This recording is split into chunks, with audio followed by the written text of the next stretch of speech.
Yamitavane tyadas Janaino ebara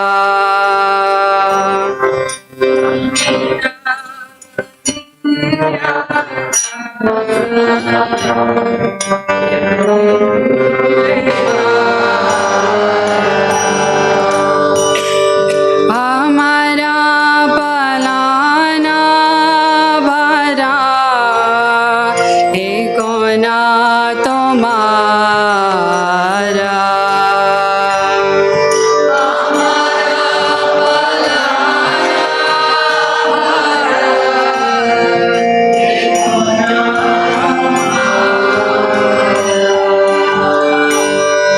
Bharadu kapai achi swatantra jivane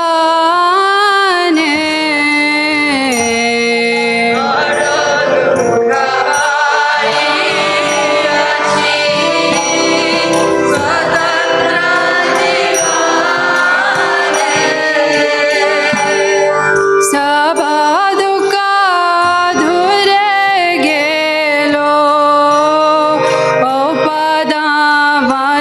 opadavarane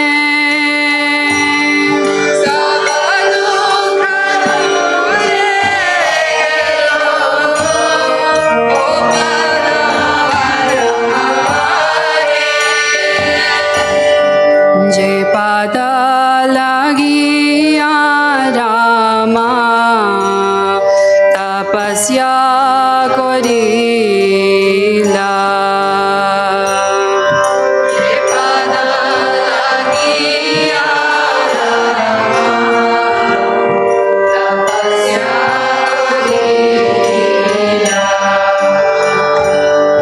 Je pada paiya Shiva Shivatvala bila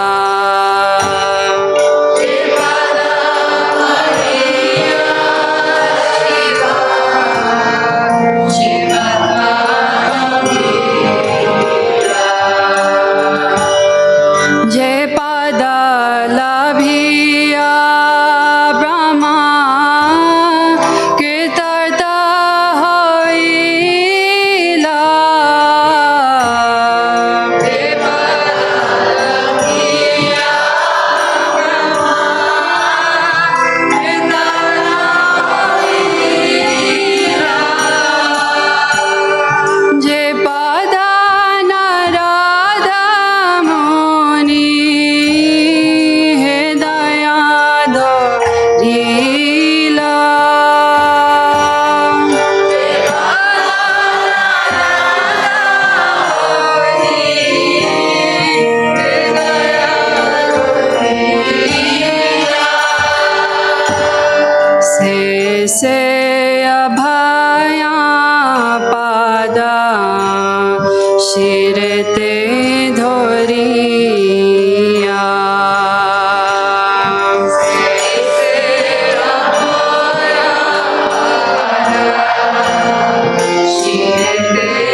charana.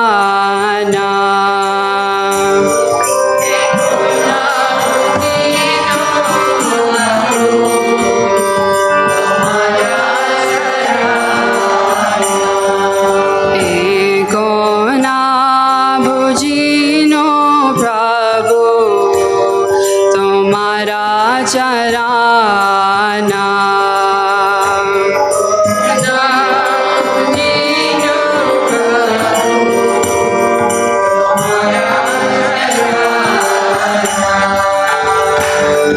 Ashoka bhayamrita purna sarvakshana.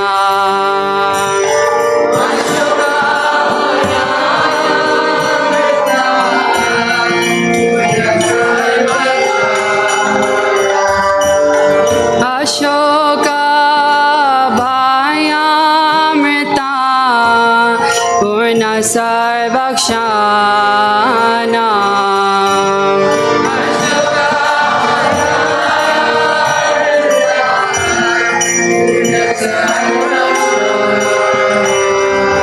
Hare Krishna, Hare Krishna, Krishna Krishna, Hare Hare, Hare Rama, Hare Rama, Rama Rama, Hare Hare.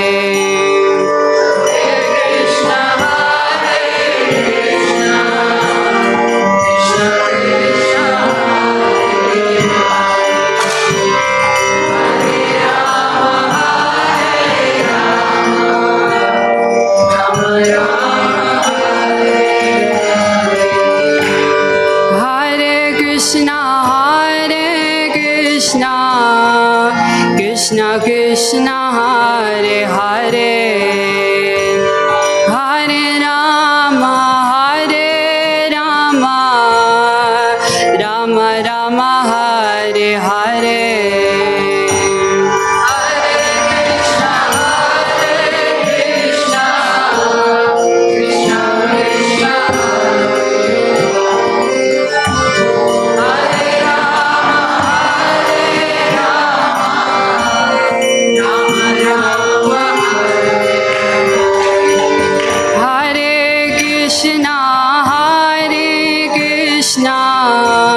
Krishna Krishna, Hare Hare, Hare Rama, Hare Rama, Rama Rama, Hare Hare.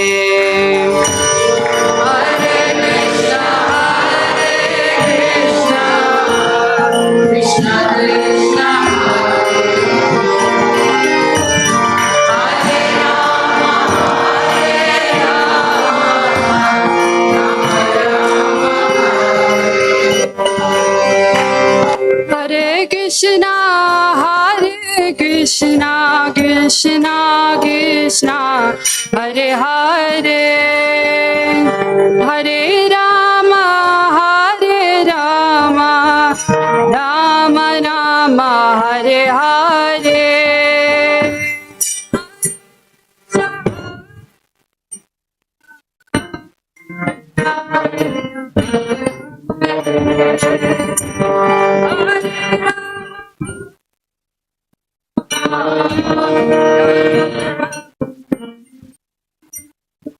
Hare Krishna, Hare Krishna, Krishna Krishna, Hare Hare, Hare Rama, Hare Rama, Rama Rama, Hare Hare.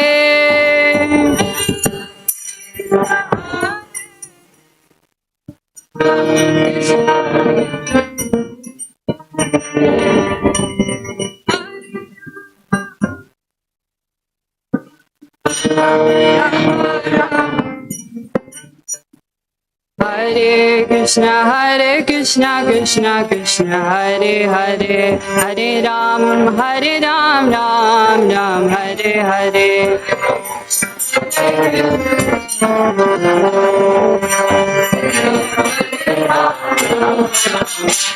Hare Krishna Krishna Krishna Hare Hare, Hare Ram Ram Ram Hare Hare.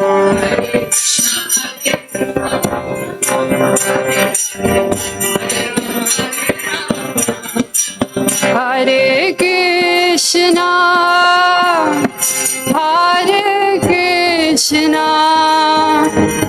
Krishna Krishna Hare Hare, Hare Rama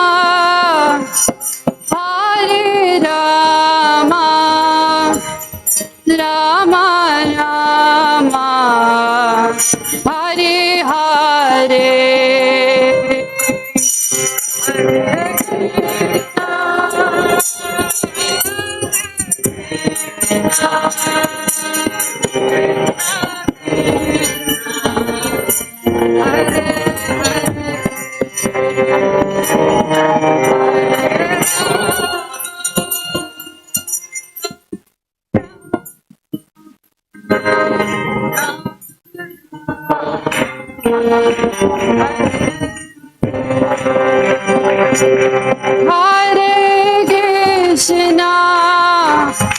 Hare Krishna Krishna Krishna Hare Hare, Hare Rama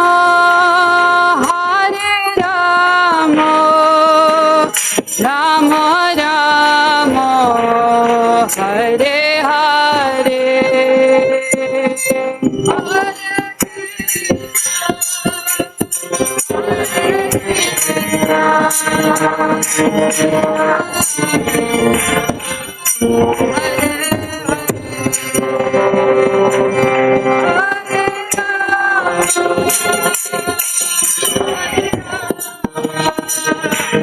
Rama Rama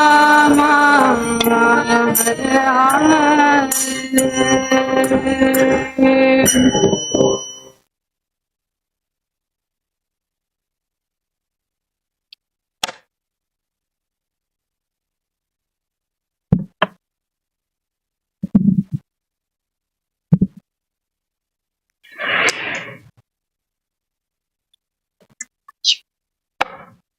Thank you.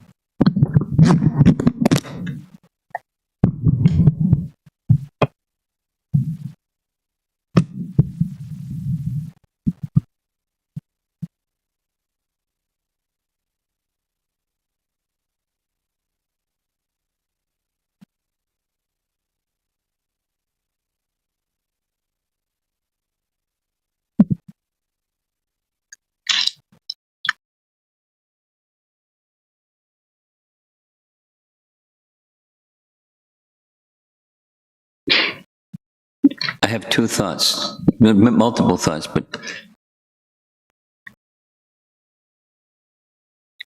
this Bengali song, because it's your native tongue, and Chintamani, your native tongue, how does it sound?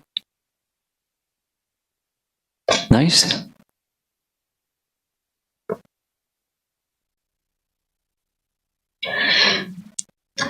I can't hear you. A little bit of what?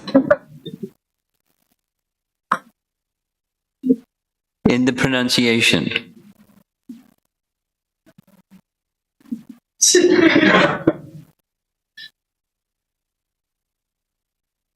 Get some lessons.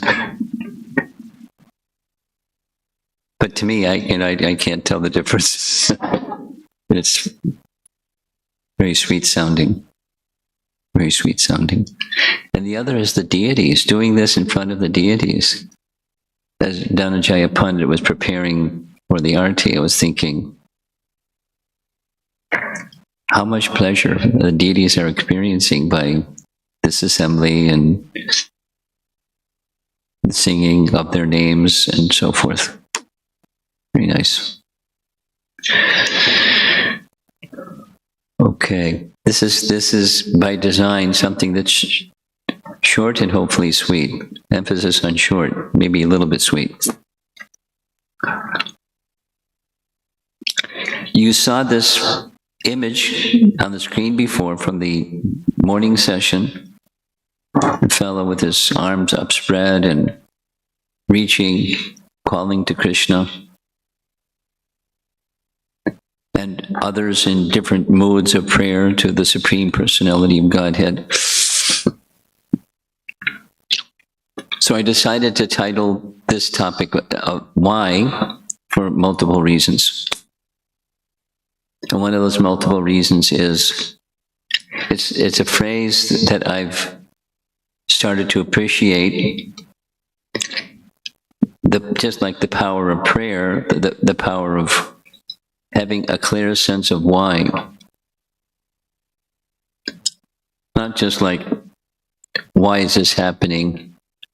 Not that necessarily that, but more in the forward direction.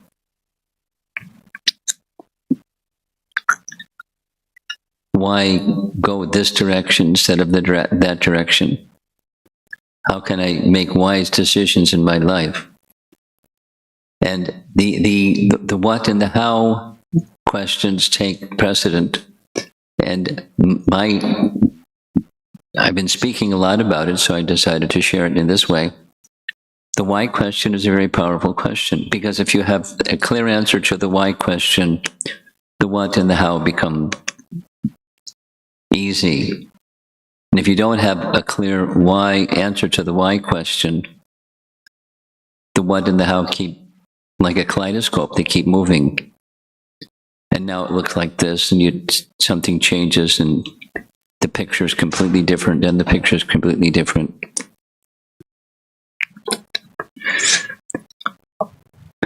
And by coincidence, I stumbled on something that I had seen before, but had forgotten. This is a motivational speaker named Simon Sinek, and he talks about this topic a lot. So there's his own scribble handwriting. Why is at the center, and the how is outside the why, and what comes later, or concentric circles out. Meaning, and he gives his examples. It's not just in spiritual; it's in life. It's in any something. When there's a very clear sense of why, then the alignment of the what and the how become much easier and quality-wise better. So here's the same in a different graphic. Life. So a common question that,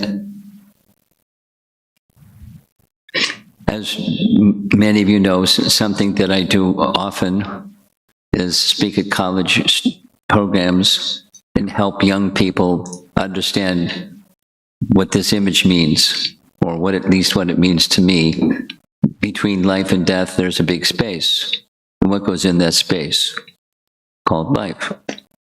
Birth and death, and life is, and we're looking out at those two, and what goes in that space?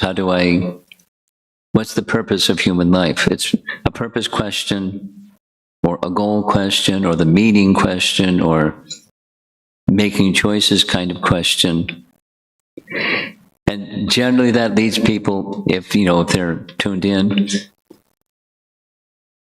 having some kind of direction or purpose, as opposed to unrestricted sense gratification like an animal, unless someone is choosing that's what life is. But if a thoughtful person will not necessarily make that suggestion. And then, supposing you have an idea of what goes in that space, like what's life meant for. And then comes the question, the why. And then further, why bhakti? Of all the possible choices one can make as to why. It's very simple. Maybe it's making a mountain out of a molehill, but because it's so simple. But why bhakti? Supposing somebody, do it in a negative, supposing somebody doesn't ask themselves the why question and they go along with following, and then they stumble, and they didn't go to the trouble of asking the why question and getting, inside, because it's an internal, and then comes moving out from the inside. What's inside comes out. So if they haven't had the why question answered well, and I meet lots of people that happens, like, why do you want to be a computer science person? Or why do you want to be a lawyer? Or why do you want to be a doctor? Or why? There can be material answers, but the material answers give some direction. And then if they keep going, and that material answer doesn't give the satisfaction that you were expecting it would give you, etc., then you have to hit the pause button and say, was that the right choice? Why did I make that choice? What's the right choice? And why? Why is such and such the right choice? Why? So, for those of us that have chosen the bhakti path, why the bhakti path? Now, there's answers, and there's more than one answer or right answer, or clear-hearted, clear-minded answer.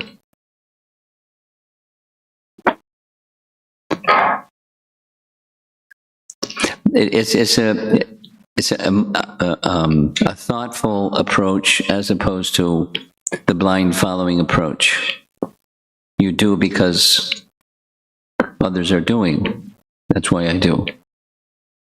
That's what others are doing, and that's what I've been told. So then you ask the question, well, why is that what others are doing? Why is that? Not obsessive, but thoughtful. Why? So we'll go to what Rupa Goswami teaches about what the bhakti process is. It has, as we all know, it has 9 stages. Celebrated verse.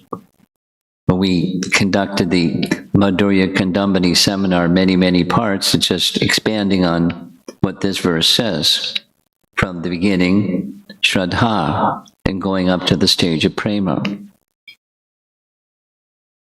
And then steps in between, and how to move from one step to the next step. So one could say the why is, according to scripture, the best means of achieving prema is bhakti. And therefore that's the why, to achieve love. So here's the bhakti creeper that's growing. And what is it about, if supposing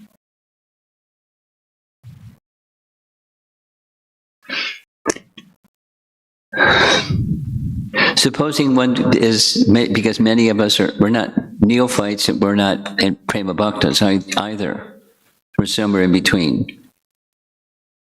So in order to be motivated and energized and spirited towards the goal of prema, what is it that's about prema?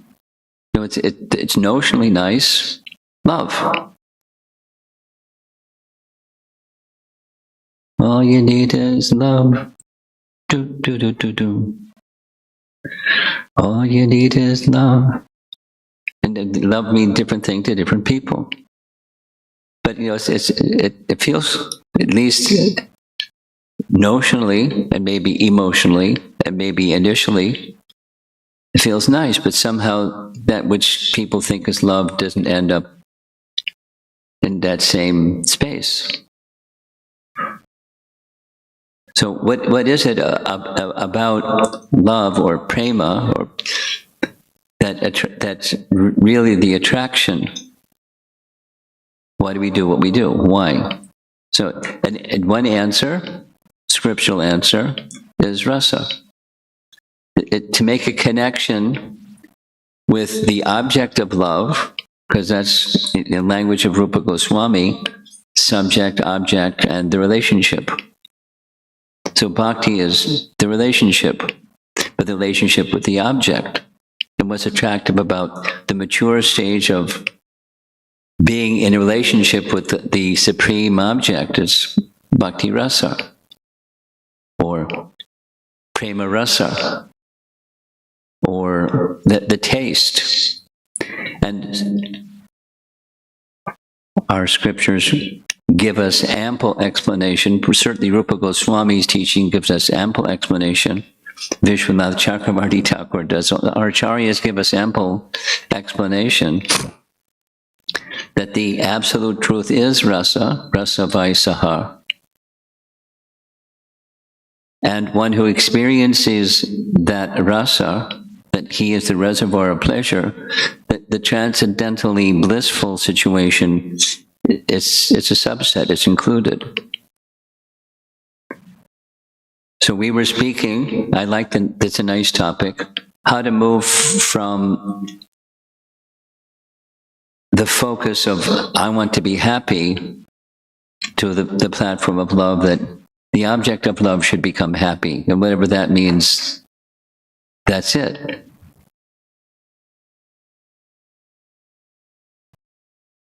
Transcendental love, or transcendental happiness of the Supreme. And what's our eligibility? Because we're little conditioned souls. Little covered conditioned souls, tiny covered conditioned souls. How can a little tiny covered conditioned soul give happiness to the Supreme?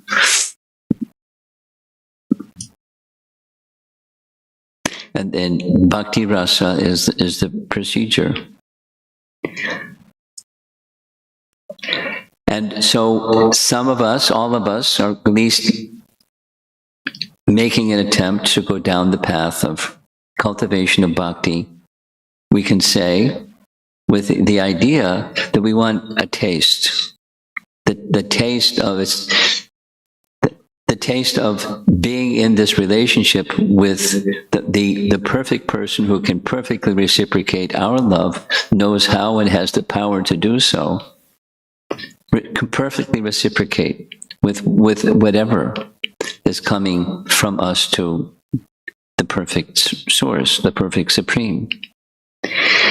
And on the same topic that comes up, at least in japa retreat type of events, but in conversations with devotees, I can share with you that it's very, very common.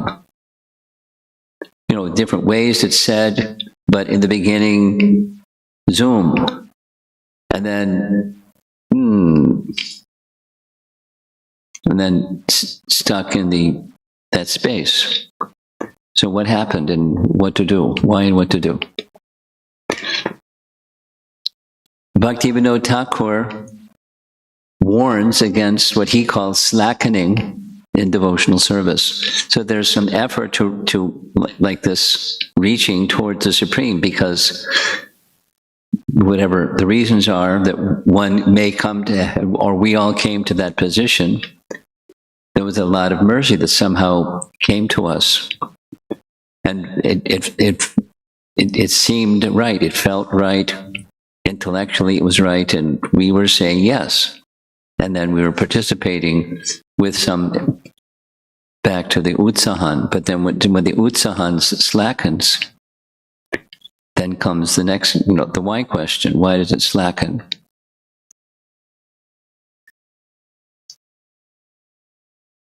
It's not a pleasant topic, but it happens. And either we have experienced it ourselves, or we are experiencing it ourselves, or we know people that are dear to us and near to us, and they're experiencing it themselves, and some persons just kind of fade. And then some persons more than fade. And that's, it's sad.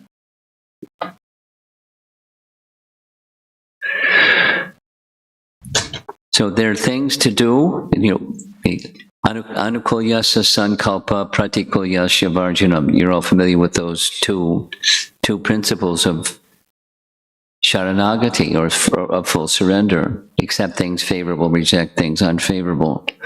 So why is it that initially there's some accepting things favorable and rejecting things unfavorable, and then there's this reversal? Why does slackening happen?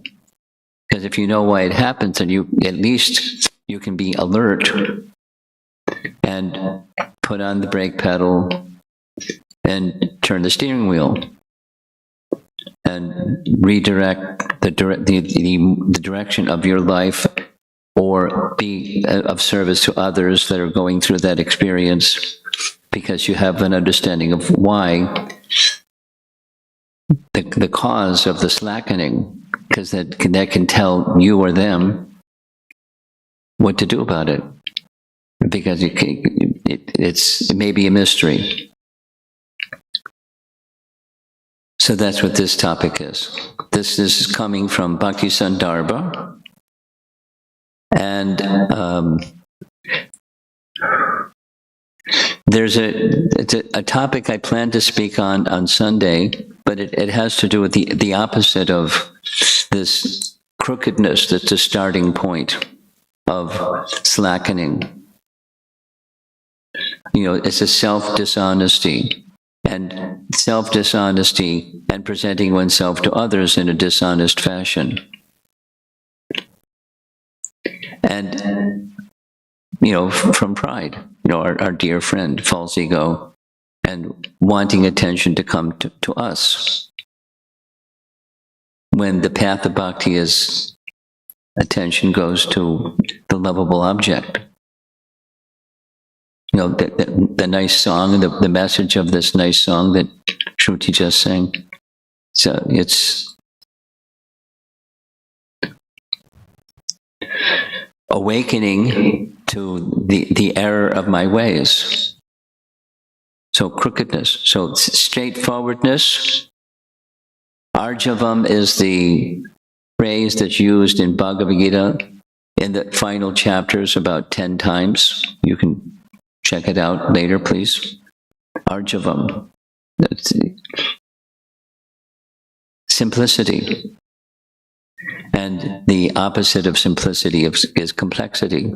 Or rather than, there's a saying, you've probably heard the saying, bhakti is, or devotional life is simple for the simple and difficult for the crooked. There are many verses that we'll not go into just now, because I particularly wanted this to be succinct. Many verses that say, scriptural verses that say, the crookedness is the starting point of one's downfall. Dishonest to oneself, dishonest to others, presenting oneself in a way that's not what we know is correct, but because we want something, the limited and temporary something. Crookedness, kautilyam. And from that crookedness, this is again Jiva Goswami's explanation in Bhakti Sandarbha, the lack of faith. Now, one could say the lack of faith is the cause of the crookedness, or the crookedness is the lack of faith. But if it's a dent in our faith, if we start being less than straightforward and honest with ourselves and with others.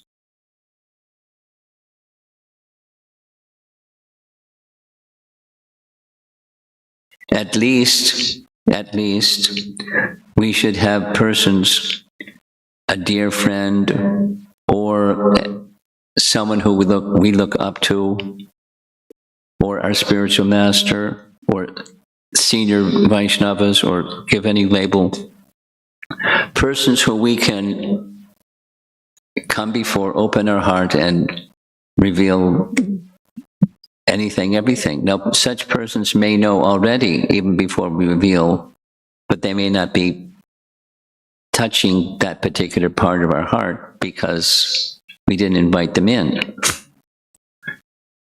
Because sometimes when somebody doesn't invite you in, and you go in, and you, in an intention of well-wishing, you reveal something that you see, and it would be beneficial for that someone to be attentive to it. It damages the relationship. There's some resentfulness.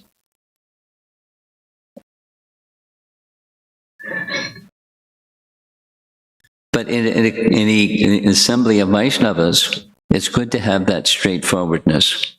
And as that straightforwardness is compromised, or the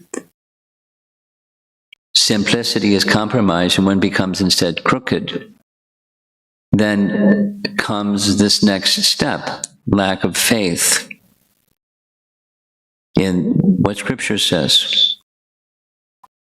Like, you know, a classic example is the glorifications of the holy name, and thinking that, oh, this glorification is there in the holy name, but how is it possible? Because, like, just for example, chanting sincerely one holy name, or once saying to Ramachandra, from this day forward I am yours, making some declaration, and then the path to the spiritual world is open for you.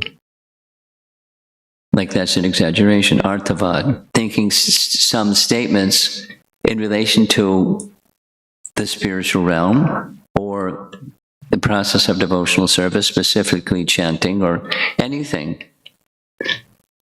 So it's just a statement of exaggeration. It's not really true. It's being said to prop us up so we can do something. So it makes some exaggeration. Not having faith. Eroding of faith in the devotees, the process, etc., etc. Then things start to become colored. We start cherry-picking things that we like and leaving other things to the side because of faithlessness. And when that door opens, then there's another door. And that's the unfavorable things start to become attractive. And maybe things that we just left behind, we pick up again and think, there's something to this. Lack of focus on the objective. The personality of Godhead. Krishna is to be pleased. And then the next step, this is Jiva Goswami's explanation of the sequence of slackening, or more explicitly, falling from a vital, as opposed to something that's every day, and it grows and it grows and it becomes progressive. The opposite direction. It's not like a scare tactic, it's just the anatomy of going away from the goal, going away from the purpose of our life. And that's sad. And what to do when you're going through it, or you know someone that's going through it, and what to do. At least the anatomy is good to know. If you're going to be a physician to help someone that's got a disease, it's good to know what the disease is and how it comes about, and then you can have an understanding of the medicine or the cure and how to best administer it.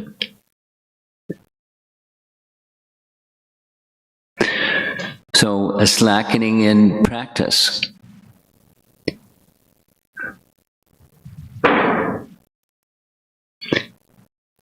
How many times? Many times. How many times when devotees take their vows of initiation, 100% sincerity is there. And about those persons who make that vow, how many after some time slacken for some reasons, aside from health or physical circumstances that are just limiting, but diminishing. It happens. It's not lovely, but it happens. So why did it happen? You go back up the chain.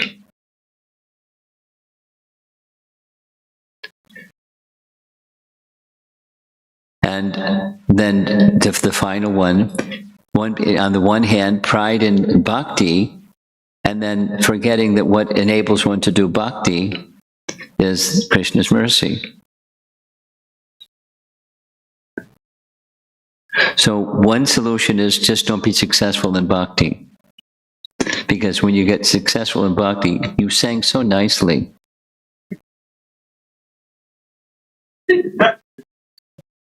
I'm glad you noticed.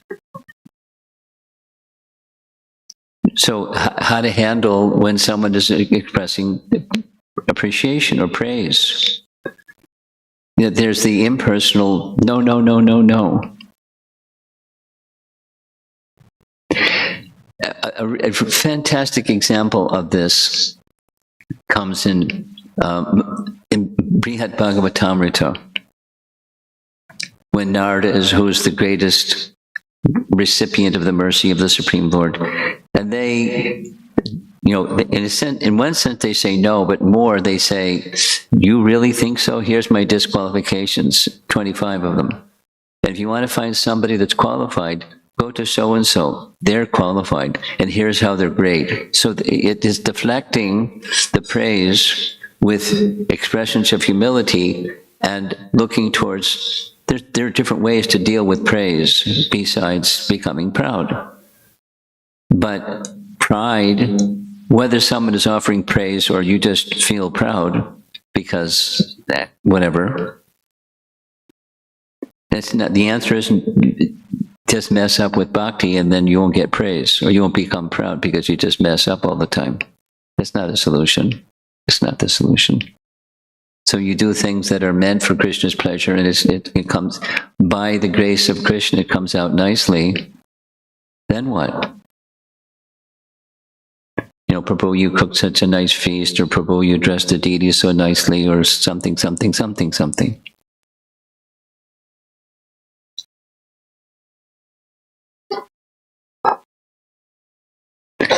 It's wanted to extend appreciation to devotees, a devotee or devotees, or whatever.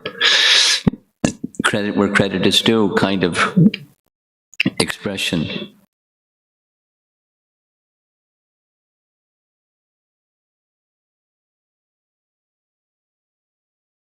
And then comes pride, when that credit is given. It's really easy. It's really easy to forget Krishna. But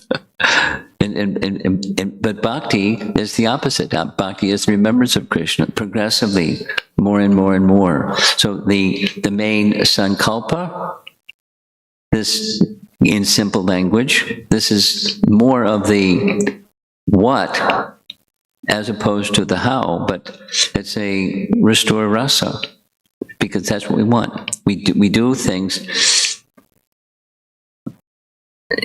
Let's say, in a family, just take that unit. It's nice to have cordial dealings in a community, or loving dealings within a family, and sometimes it's not always like that. But we want that the attractiveness in a relationship, family or otherwise, is rasa. And ultimately, that's our relationship with Krishna as well.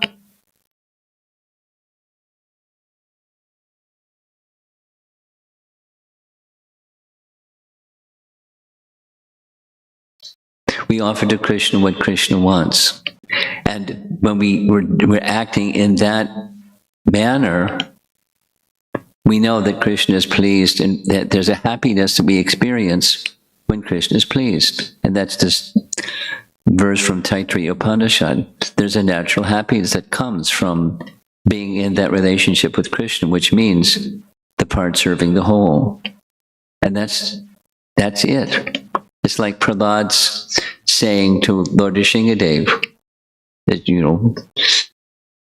please don't ask me to accept my father's kingdom, because he knows what's coming. Please don't ask me. And the Lord asks him, even after he says, please don't ask me.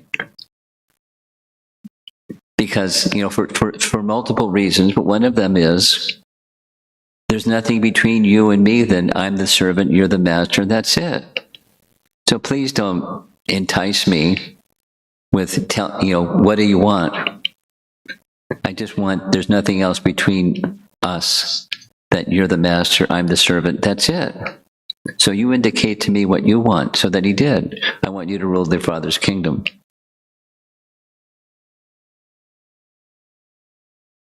Gee, thanks, Dad. I said I didn't want it. There was no argument. Wait a minute.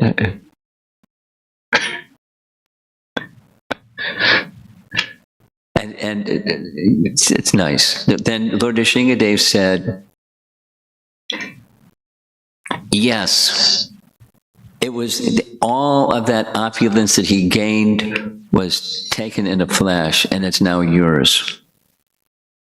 But you won't become enamored by it, because you'll do the following, and you engage in bhakti. And you engaging in bhakti service was constantly remember me and sing my glories and hear my glories and be engaged in Shravanam, Kirtanam, Vishnu Smaranam. He didn't use those terms. You engage in singing my glories, and you'll be protected from the enticement of thinking of yourself as the enjoyer of all this opulence. Because that was Hiranyakashipu's problem. The opulence per se wasn't the problem. It's wanting to be the enjoyer of. And then he took it to like an extreme degree. Extreme. So restore rasa. Sankalpa. That's a spiritual sankalpa. In something, as I started hearing this word, just a little sharing, as I started hearing this word sankalpa, I started to understand it from Tattva Sandarbha. Jiva Goswami is a really fantastic teacher. He didn't say it like this, but his expression was when Vyas divided all the Vedas are filled, a big part of the Vedas is Karmakanda. And Karmakanda is, aside from it's not fulfilling to the Brahmana who knows how to perform the yajna, or the person who's engaging the Brahmana to perform the yajna. He said there's not qualified Brahmanas to do the yajnas, because ultimately, even that Karmakanda yajna is meant, the Vedas are meant to take one to Krishna, right? Vedaishtasaya vairaham avedyo, eva vedyo. That's the purpose. It's indirect to the max, but it's so. But there aren't qualified Brahmanas, and he gives the example. The Vedas have so many mantras, depending upon the intention of the performer. He has his words. These commentary explains. I believe it's his commentary on his writings. It's like a treasure box, and there's all these mantras. And if somebody says, "I want," my sankalpa is because Brahmanas will ask, "What's your intention? What's your sankalpa?" And then they'll select from the treasure chest of mantras the appropriate mantras, depending upon what the person wants. But there aren't qualified Brahmanas that know all the mantras, and so, and what to speak of other lacks of qualification. And so it's not effective in this age. But it's necessary to have a yajna to inform the priest what's the intention, so the proper mantras can be selected out of the totality of mantras. And then there's categories and subcategories and so forth. And a qualified Brahmana knows the whole range. And then the fire and the offering of ghee and grains into the fire, along with mantras. And the mantras and the mudras and the whole procedure makes a big difference. For a qualified Brahmana, it makes a big difference. The effectiveness of the yajna. A practical example was Janamejaya. After his father officially was killed by the bite of a snake bird, he wanted to perform this major yajna that would kill all the snakes in the universe. And so the Brahmanas knew the mantras, and the snakes started falling from the sky into the fire. And someone had to stop it all. Stop. Janamejaya, stop. Oh. So he stopped. So some snakes survived. But Sankalpa, the point is, Sankalpa is very important in sacrifice. And of course, our sacrifice is nama yajna, and therefore having a clear sense. The goal is prema, and what's your particular sankalpa in the process of performing nama sankirtan. Where this is going is, I requested our organizers to have paper and pen, or you to bring paper and pen, or your cell phone, or however you want to take notes, and we're going to have a little sankalpa exercise. And a very nice example is George Harrison, my sweet Lord, as from starting from reading or hearing the narration of chasing rhinos with the Swami and the kind of person that George Harrison was, he was a very special devotee. He never got an initiated name, but he was very special personality. And his song moved a lot of people because he was the celebrity that he was. Yad Yarasharati Shreshtas. And Prabhupada encouraged him in that way. There's a nice little exchange. In one meeting with Srila Prabhupada, he was disclosing his discomfort in dealing with worldly people. One of the discomforts that appears in this book is he did a concert in New York City, concert for Bangladesh, and hardly anybody went to Bangladesh because the lawyers were quibbling over where the money's going to go. I don't know what the details, but lawyers can be lawyers. And he was so frustrated in dealing with the intention of creating something that was going to benefit people that needed the benefit. I don't know what, there was no numbers mentioned, but he was frustrated dealing with the whole situation. And then again, and then again, and then again, and then again. It stretched out over years and years because legal things can be. So he was expressing to Prabhupada, it's difficult to deal with these people, these worldly people. It's my profession. I have to deal with these worldly people. I don't like it. Like he just wanted to walk away from it or chuck it or something. And Prabhupada encouraged him by saying, this is not his words, but it's something along the line of, through your music, you're able to engage people in hearing Krishna's holy name in such a powerful way. So Prabhupada gave him the example of Raghunath Das Goswami, saying that Lord Chaitanya said, be patient. In due time, you will be with me. For the time being, don't be impatient. Just go back and do your duties externally like you're them, but internally you cultivate your devotion for Krishna. So that's what he did. And this is one of his products, my sweet Lord. I really want to know you. I really want to see you.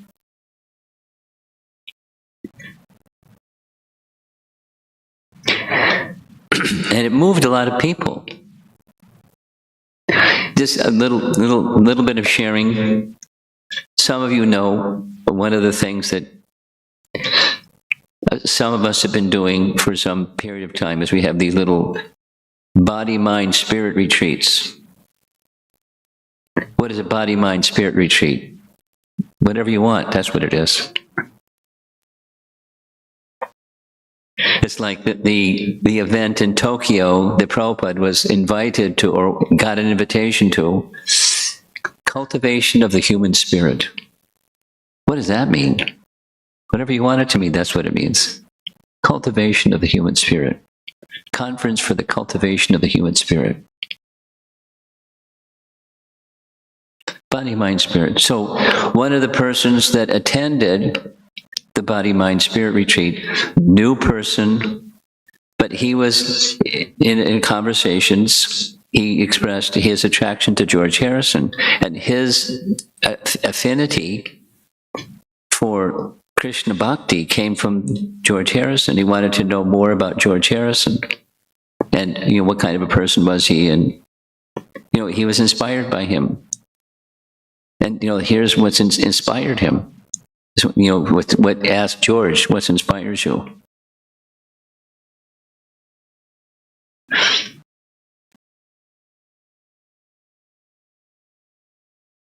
So what really inspires you? That's the Sankalpa. This is the last little image. I was traveling on the West Coast and I saw a copy. This is a book written by Yogeshwar Prabhu, because he also spent some time with George Harrison. And one devotee, Kankadasi, pointed out, she's a god sister, see this ring? She held up the cover of the book. See the ring that George is wearing on his right hand? He said, that's a ring that Prabhupada gave him. From the day that Prabhupada gave it to him, he was always wearing it. It looks really serious. It has, different hairstyles, different times. He was exchanging externals, but the internal was always moving according to his Sankalpa.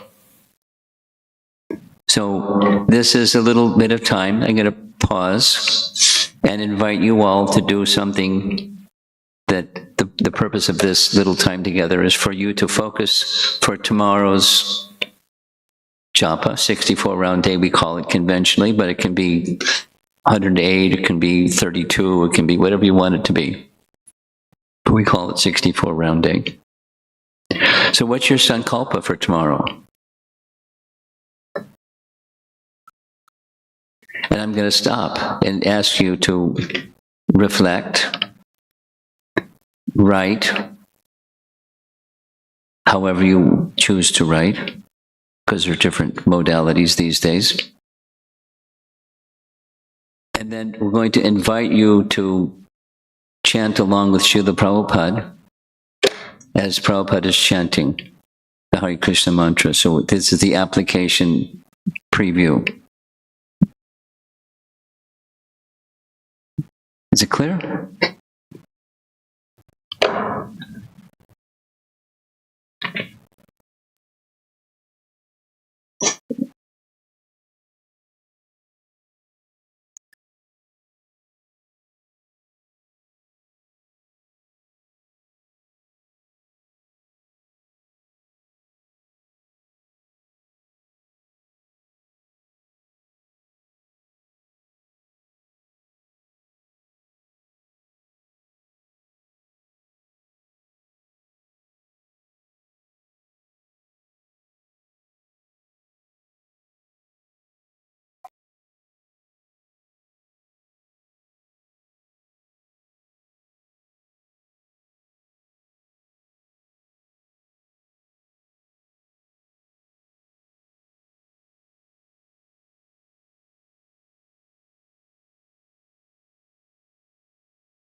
2 more minutes or so. Some heads are already lifted up, but some heads are down. So those of you who are still writing, please finish.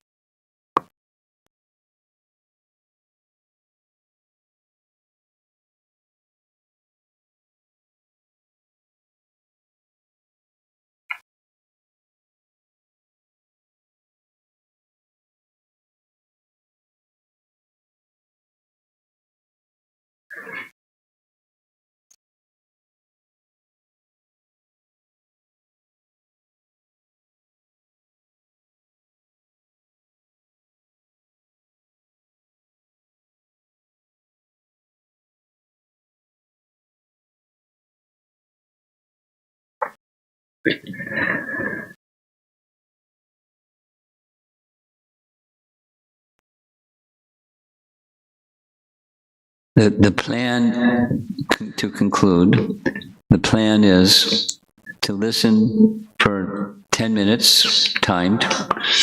This is a recording of Srila Prabhupada chanting japa. The painting is 26 2nd Avenue. You can see above the door, 26. And the recording, I was told by Nayana Baram, my godbrother, that this was at 61 2nd Avenue across the street in a little loft space because it was larger. And how did Nayana Baram know? 'Cause he was there for the recording, and around 3 minutes plus a few seconds, you'll hear Prabhupada pause, and in a stern voice he says, "Sit properly." And Nayana Brahm said it was me he was talking to. His claim to fame. He said I was seated like a sack of potatoes, leaning against the altar near Prabhupada, and Prabhupada was looking at him and then looked at him again and finally said. So he learned a lesson, sit properly. And it's a good lesson for our 64 round day, or any time you're engaged in devotional activity, especially chanting. Sit with your back straight. One of the statements about Bhakti Siddhanta is, and look at the photographs. His posture was fantastic. I find, because I sit at a desk, it's regularly down. Okay, so here's the recording. For some reason, Prabhupada is chanting at variable speeds, but mostly very swiftly. And I don't chant this fast, but you practice, I've done this, you practice chanting with Prabhupada, and somehow the pace picks up just by chanting with Prabhupada.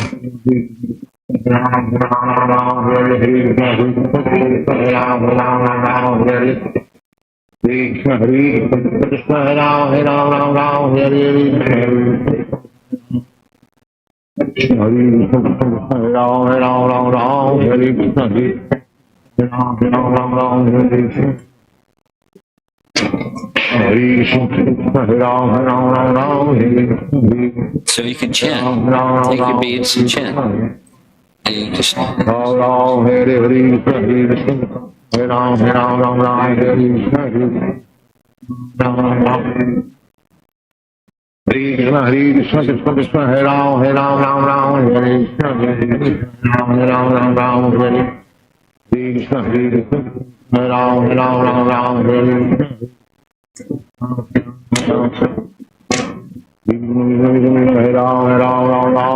Krishna, Ram Ram.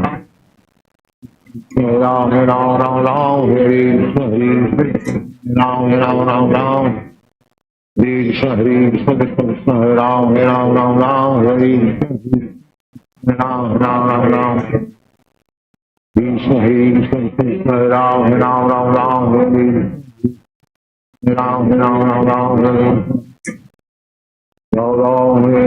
Krishna, Hare Ram, Hare Krishna, Ram, Hare Hare Krishna, Hare Ram, Ram Ram, Hare Krishna, Hare Krishna, Ram Ram, Hare Ram, Hare Krishna, Hare Krishna, Krishna Krishna, Hare Ram, Ram, Hare Krishna, Hare Krishna, Hare Ram, Ram. Hare Ram,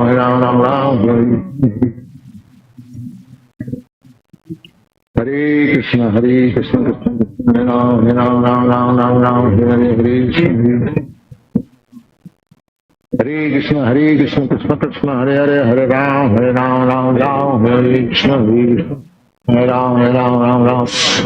Hare Krishna, Hare Krishna, Hare Ram, Hare Krishna, Krishna Krishna, Hare Ram, Hare Krishna, Hare Ram, Hare Krishna, Hare Ram,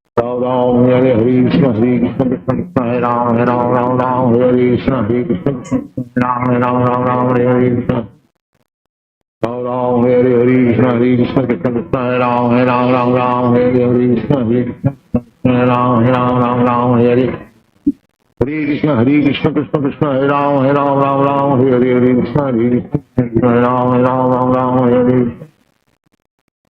Hare Ram, Hare Krishna, Hare Krishna, Hare Krishna, Hare Ram, Hare Krishna, Hare Ram, Hare Krishna, Hare Krishna, Hare Ram, Hare Krishna, Ram.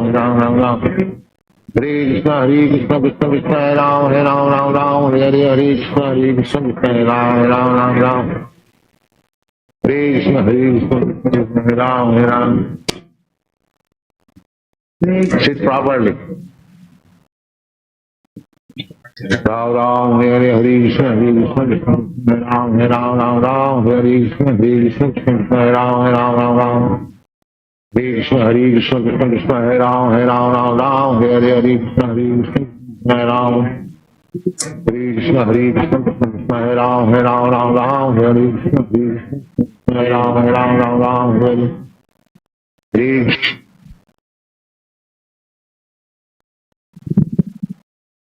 That's about halfway through the recording, the 10-minute recording, but I didn't make sufficient emphasis. The purpose of the Sankalpa exercise and then having a chanting session right after is, while chanting, stay focused on the purpose, the Sankalpa, the intention. And we'll have much more time tomorrow than 10 minutes, but it's a warm-up. It's clear? Okay. Hare Ram, Hare Krishna, Hare Krishna, Krishna Krishna, Hare Ram, Hare Krishna, Hare Ram, Hare Krishna, Hare Ram. Hare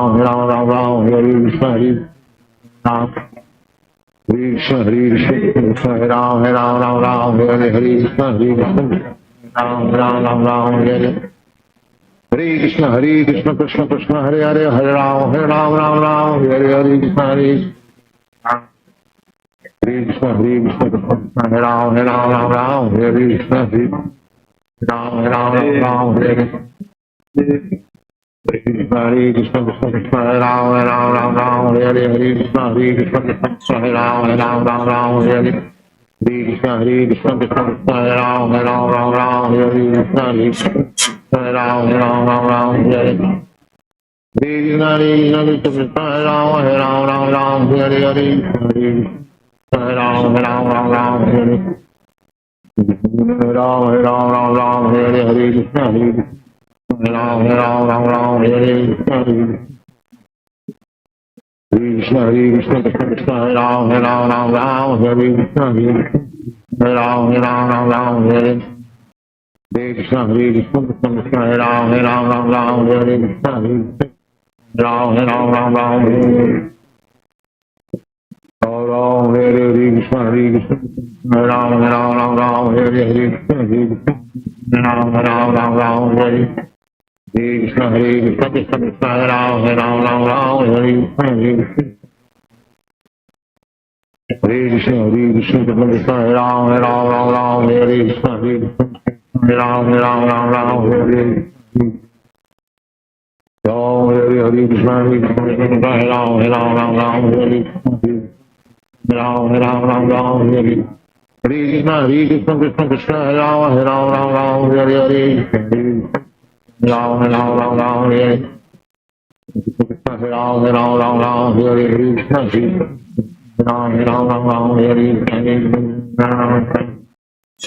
Krishna, Krishna, Krishna, Ram, Hare Krishna, Ram, Hare Krishna.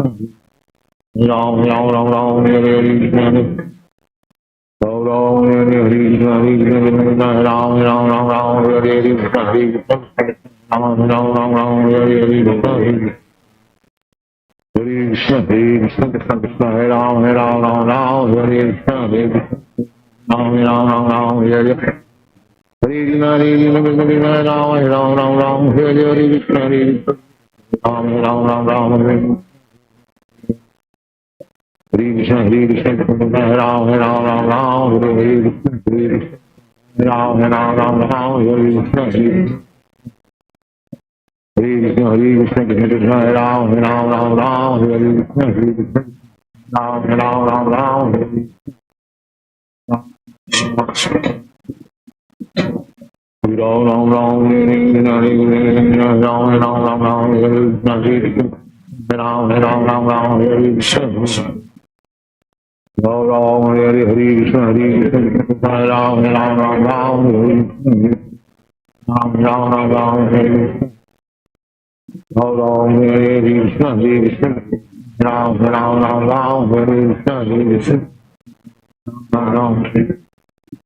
Krishna, Krishna, Krishna, Hare Ram, Hare Ram, Ram. Hare Krishna, Hare Ram, Hare Krishna, Ram, Hare Krishna. Hare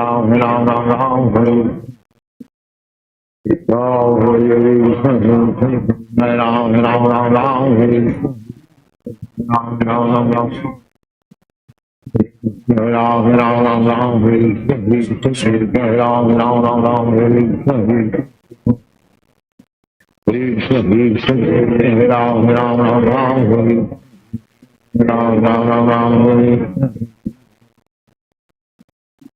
Hare Krishna, Krishna Krishna, Hare Hare, Hare Ram, Hare Krishna, Hare Ram, Hare Krishna. Ram Ram, Hare Krishna, Krishna Krishna, Hare Ram, Hare Krishna, Hare Ram, Hare Krishna. Krishna, Hare Krishna, Krishna Krishna, Hare Ram, Hare Krishna, Hare Ram, Hare Krishna, Hare Krishna, Krishna Krishna, Hare Ram, Hare Krishna, Hare Ram, Hare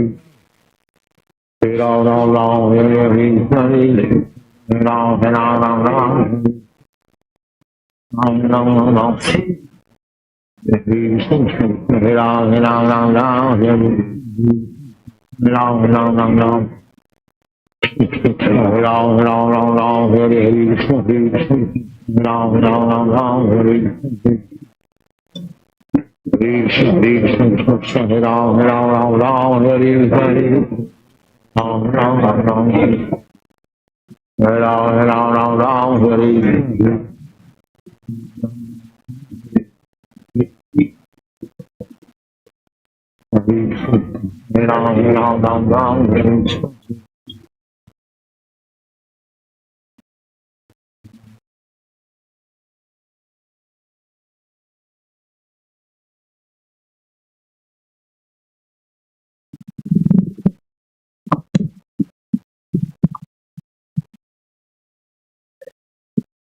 I like this tape. Just a little sharing. There was maybe a period of 2.5 years where this was available in a little audio cassette. So I had a little audio cassette player, and every day when chanting japa for at least because the recording goes for an hour, for an hour's worth of chanting. It was just sitting chanting with Prabhupada. Now, keeping the pace and cadence that Prabhupada keeps, I can't do.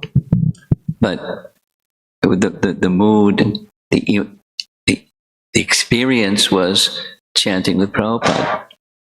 It's a nice experience. Of course, it was just a recording, and not the same as sitting in the room with him, but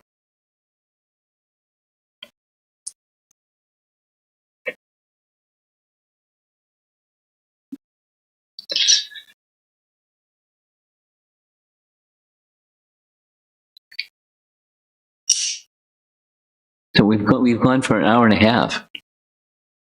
Like I intended this to be a short class, and it took an hour and a half.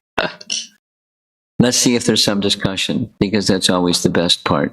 I see Jamuna Jivana's hand first, and then Subal, and then Paramarupa. Then I'm sure there's going to be more. Yeah, you do the microphone. It's a nice service for you. Marge, I have a question, just a clarification question and a request. The clarification question is on the list that Shri Goswami presents in the Bhakti Sandarbha. Yeah. Starting with Kautilya. Yeah. You want the list? I have it. I was just, my recollection is that list comes from this section that is discussing what is the consequence of aparad. And then beginning with that Kautilyam, then it leads to all these other things. I reviewed it recently, and it's not specifically the consequence of offense. There may be another place where that's listed that I'm not connecting with, but it's in relation to the cause of fall down. You know, the Adau Shraddha is the steps in rising, and then if you're rising, how and what are the circumstances under which one can fall, or slacken or diminish? No, there may be more than one place, but that's my research. Two references that come to my mind is one is in Japa book. I think in the very beginning, this list is given as consequence of Namaparad. Okay. And then in you had presented It could very well be that it's a list that Jiva Goswami drew and didn't say where it's from, and where it's from is the consequence of aparad. But that's not where that's at least the context that I'm familiar with. The request, Maharaj, is that clip of Prabhupada earlier this morning, that stuck with me about chanting. Don't just chant whimsically, Krishna Krishna, Ram Ram Ram like that, and chant with priti. And then it sounded like that's what he was doing. This recording. Huh? Oh, yeah, it sounds, yeah. Because he was chanting swiftly. Yeah. And, recording, knowing that others are going to hear the recording. I was just wondering if I could get a copy of that. Which one? Of Prabhupada saying, Sure, I can give you a copy. chant This one, this one I have. it's sit properly, it's online. You just go sit properly, Prabhupada, and you get it. That's where I got it. But the other one, you send me a text message and I'll send it to you. Just because I don't remember everything.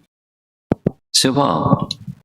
Sure, Goswami, same... Welcome back, by the way. Have a nice Rath Yatra. Yes, it was very nice. Oh, good. Thank you. Flight delay so many times, but I'm here. Okay, welcome back. The same slide, the Bhakti Sandarbha 1, 2, 3. Yeah. The context in which you were presenting that slide was on this why. Yes. And I was trying to understand the connection. So it with starts. the why. It starts with it's where it starts, and then there's a sequence. The why is cheating. One stops being faithful and honest, and one becomes crooked and a cheater. Oh, okay. No, it's not that the one below is the why the one No, on the no, top. No, it's not just- like that. it's a It's each sequence. one. The slide was saying slackening, and that's a phrase that Bhakti Vinod Thakur liked. slackening and submission is a phrase that he used. So what's the cause? Why? Now, I have so many questions about that list. Specifically, one that struck me was the first one of dishonesty Crookedness. and out of pride. Mostly out of pride. Yes. That's commentary. It's not what Jiva Goswami wrote. Okay. I was thinking, the part when you act or present yourself dishonestly out of shame, or sometimes even out of... It's covering up. Yeah, but sometimes you may cause a lot of harm. Yeah. If you present the straightforward thing. I'm thinking situations like that. So then this is a matter of being a cultured person. A cultured person knows how to say or not say, depending upon circumstance, but not speak purposefully something that's crooked. It's Vaishnava etiquette. And, etiquette is the ornament of someone who's Krishna conscious or cultured. So to understand this dishonesty, when we talk about crookedness, is when the intention is to present something, to present yourself in a way that. But supposing you're just in Maya and you don't even know that you're in Maya, you're in such Maya. That's crooked.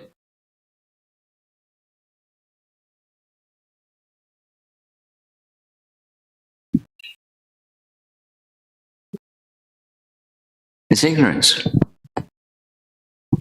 There's degrees, of course, in flavors. Paramarupa. Maharaj, I wanted to check whether the points that were expressed for slackening, are they going in sequence? Yes, or yes, they're sequential. then the last two were expressed as laziness in performance of bhakti, and then that is followed by taking pride in the performance of bhakti. Yeah. So that means that one is lazy, at the same time one is getting puffed up about... Yeah. So, it's... Let's go back to the starting point. It's crookedness. And then there's degrees. It's like go the other direction. The Bhakti process starts with faith, and then there's degrees of faith. And the degrees of faith have different labels. But, it permeates bhakti that becomes elevated. And crookedness pervades the bhakti that becomes corrupted.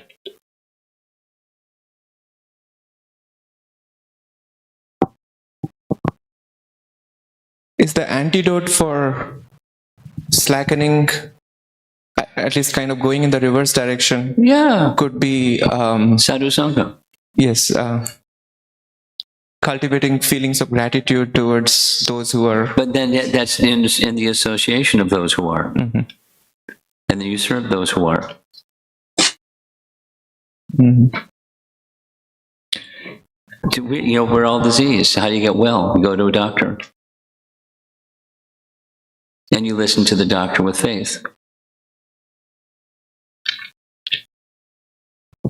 Just thinking, actually, the way the world is operating today, I think with time, I think this whole machine learning advancement is reaching a status where a machine can be fully trained in all the scriptures, and then one can pretty much depend on those machines for getting the answers, and then the role of a devotee will diminish over a period of time, and therefore the opportunity to express... Not for real sadhus. You can't, the machine can't replace the sadhu.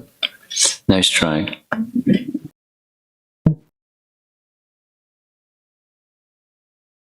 And who's the sadhu that's going to program the machine?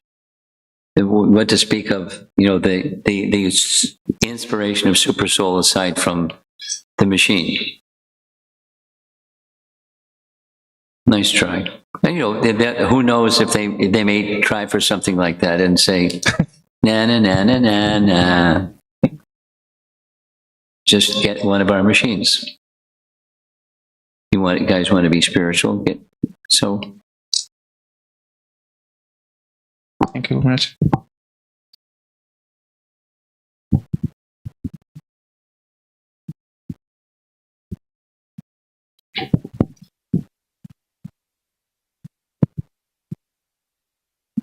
Guru Maharaj, Hare Krishna. Hare Krishna.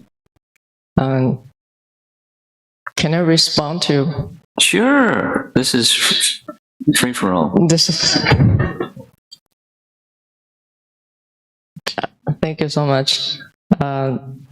Just in terms of the functionality of AI in the current age,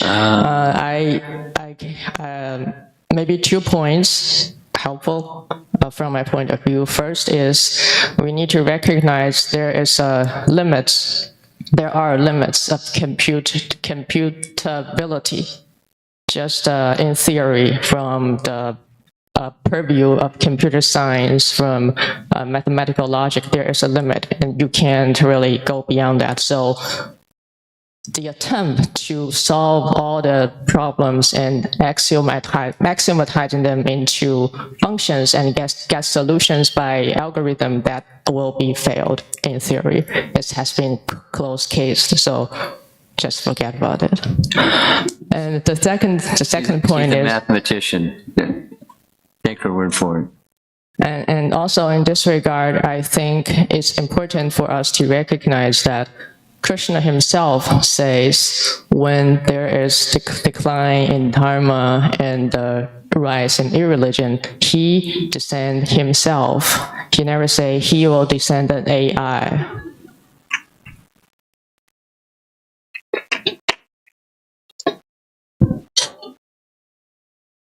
Case closed. Something else. She got everybody laughing. This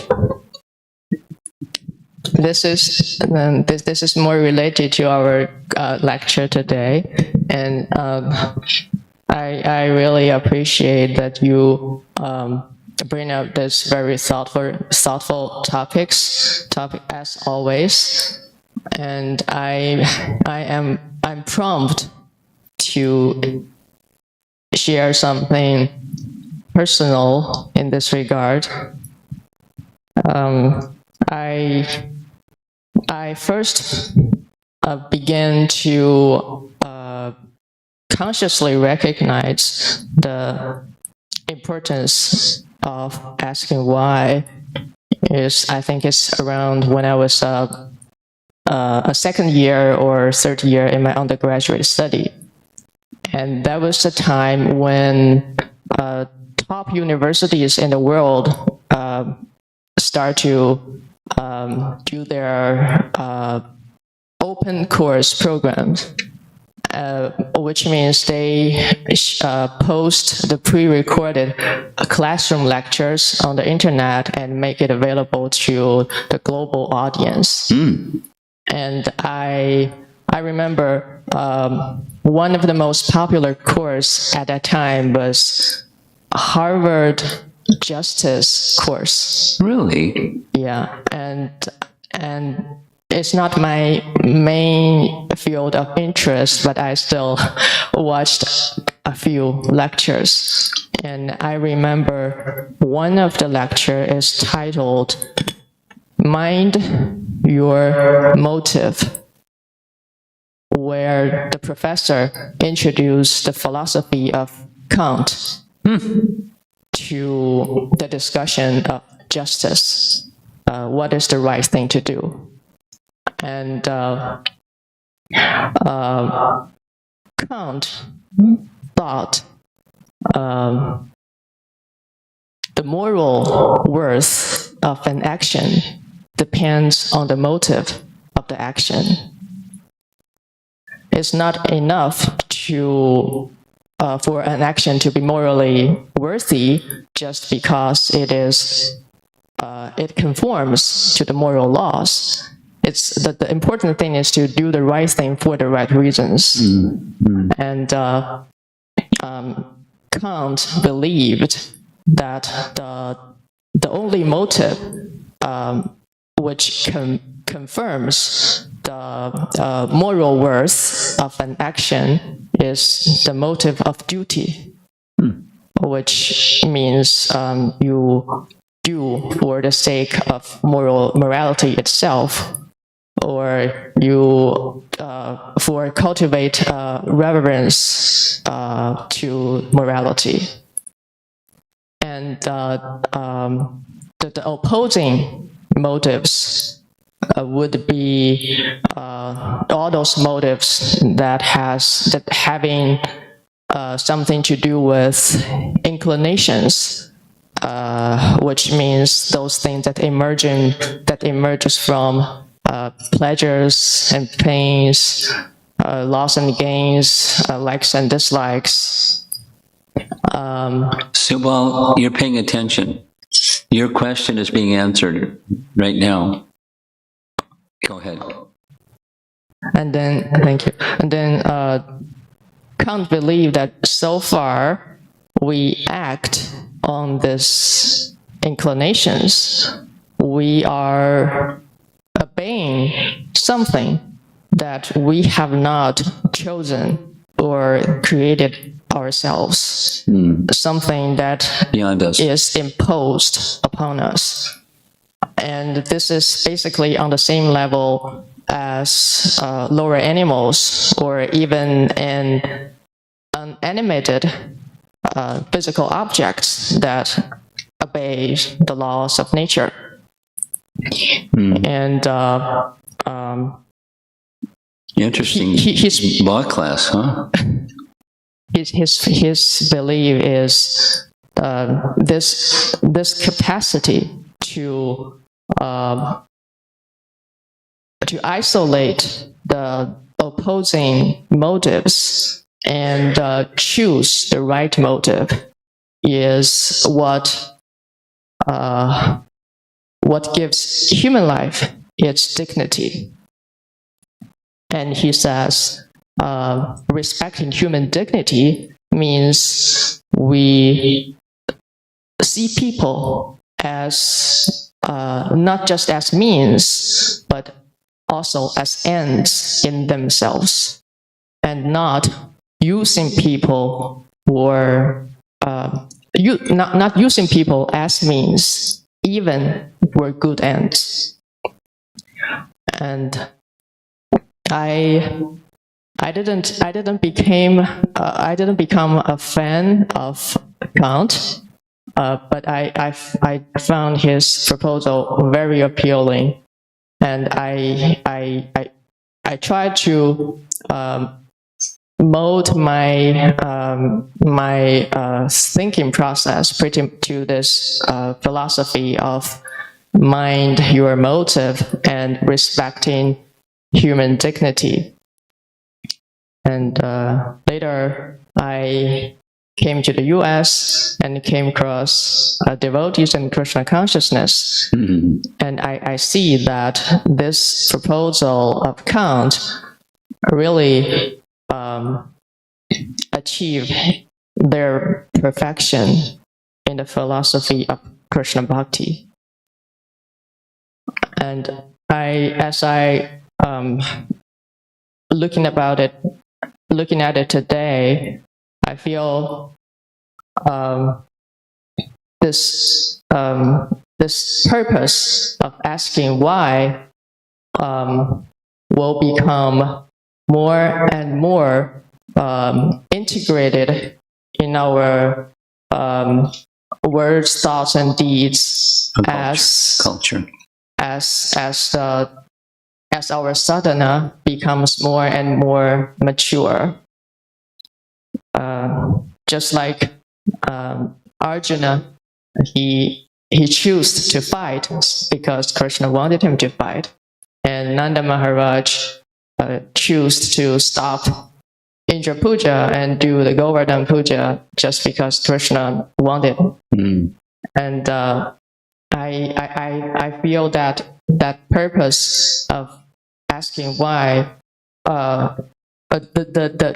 this asking of why really is a doorway for us to enter into the very colorful, playful, delightful spiritual reality. Subal?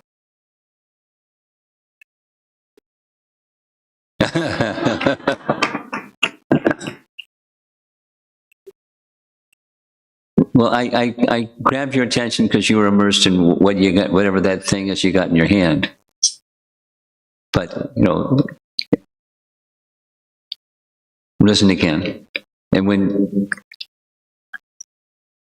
deep thinking, yes, not ordinary. You have it's from what I understood from what you said, you did your undergraduate study in China. I didn't know that. I thought so. You did your graduate study here. I did my undergrad in Beijing, and later on went to US for graduate study. And your English in Beijing was adequate to hear a Harvard professor speak on this topic. Sufficient. It's okay. It was okay. Okay.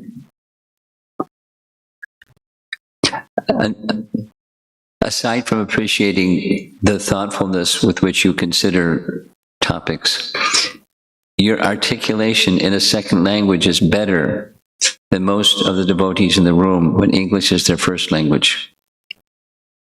Very clear. I don't need a hearing aid when I hear you. Your articulation is very easy to follow. The thought process, connect the dots, is you have to listen very carefully, but very thoughtful. Someone else.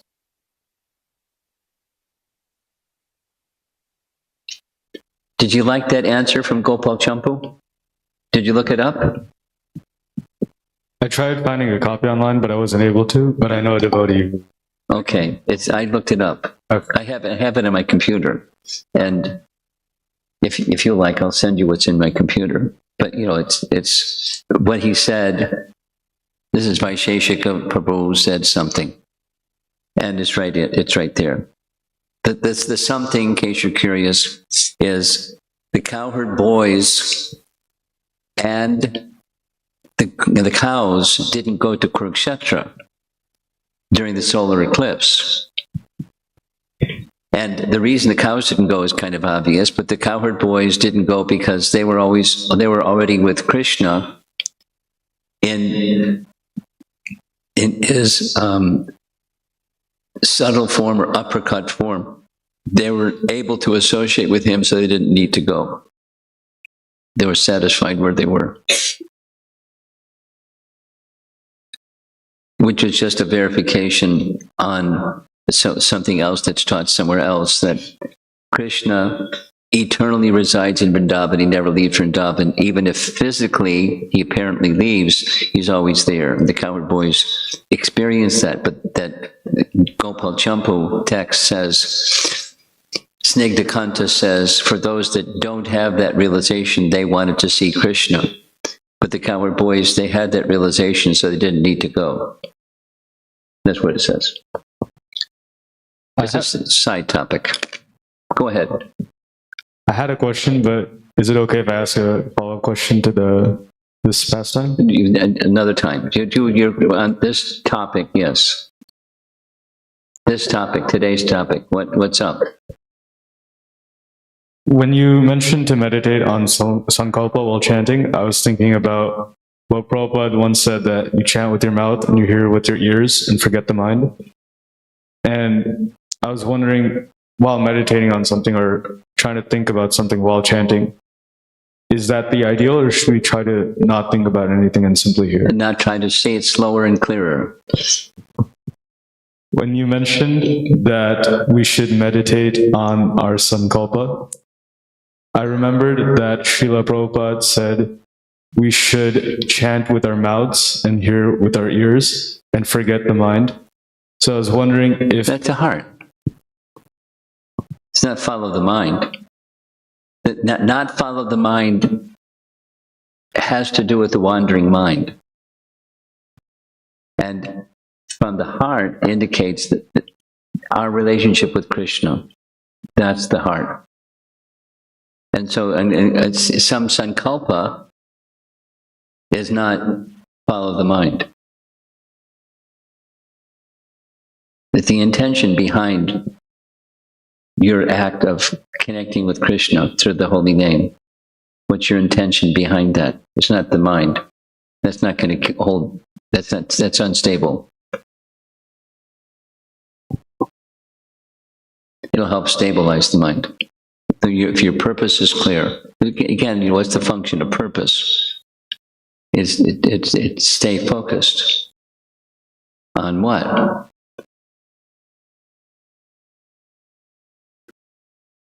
Okay. Someone else? Okay.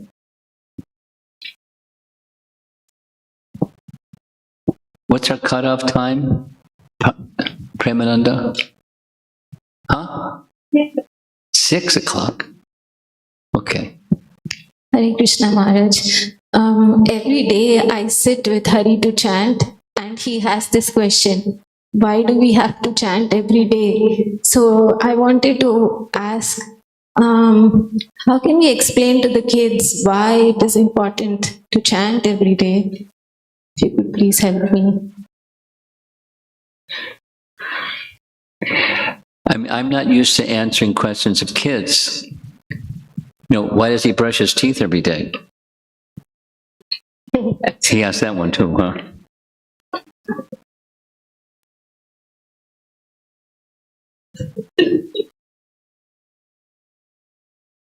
It's hygiene. And the heart similarly. So it's for the heart, from the heart, and that's why every day, because the heart it's taken a long time for the heart to become covered or polluted or contaminated or infected, and it takes time to cure a disease. So every day, because that's the doctor's prescription every day. We brush our teeth every day. It's hygiene. You take a bath every day. You don't like some days, and I don't feel like taking a bath today, so I don't take a bath today because I don't feel like it. I'll take a bath when I feel like it. Thanks, Mom. No, every day. It's hygiene. It promotes condition of health. And so the spiritual health, every day. And then when you're healthy, then it's not a matter of you do because it's healthy. You do it for a different reason. It's relationship.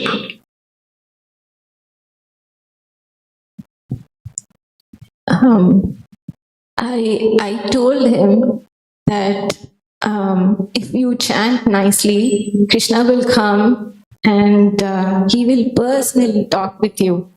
I don't know if that was a good promise to make. Depends on your child. I don't know what's good, not good. I'm just trying to understand, Maharaj, while it is nice to discipline, is there something we can tell them that like a result of what can they achieve? Let's say the sweetness of Krishna, play with Krishna. What is it that they can, we can explain to them the result of? She needs to teach you how to articulate, because I got about 30%. Jamuna Jivana, can you help me? You got the whole thing, yes? No, you didn't get it either. You're my sounding board.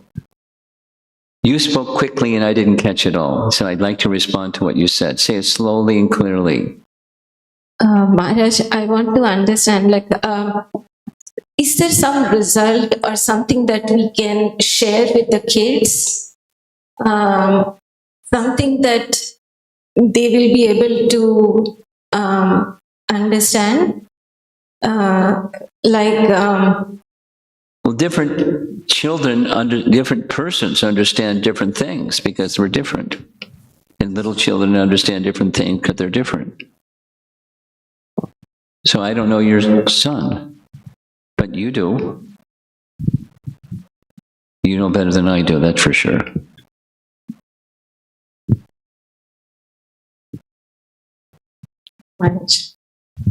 Ask your husband. I don't know your son well enough to know what, you know, what's going to work and what's not going to work. Or other parents, you can ask other parents if you need, on a particular issue, because you can't have somebody standing by your side all the time. So to evaluate with wisdom, and you ask him, ask your son, tell me what you've understood. Or help me understand what you've understood. Okay, I mean, it's relationship.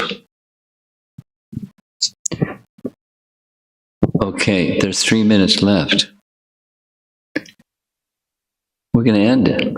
Srila Prabhupada ki jai.